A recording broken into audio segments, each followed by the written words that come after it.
अस्सलामुअलैकुम। ये बारिश के बाद का मंज़र है कराची में।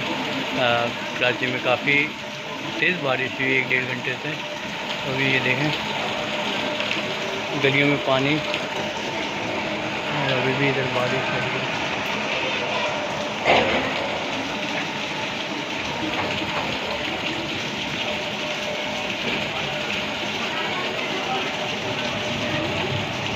आप लोगों के इलाके की कैसी सूरत है, तो आप वीडियो में लाजमी भेजें।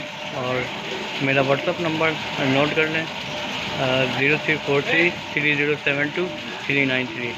तो आप कमेंट करके लाजमी अपनी इलाके की वीडियो भेजें, तो देखते हैं कि आपके इलाके में अभी मौसम कैसा है। तो अभी बारिश के आसार तो देखें कैसे हैं। अभी हो सकता है थोड़ी देर बाद फिर बारिश हो जाए। देखते रहें मेरे चैनल को। अस्सलाम वालेकुम रहमतुल्लाहि व बरकातुहू।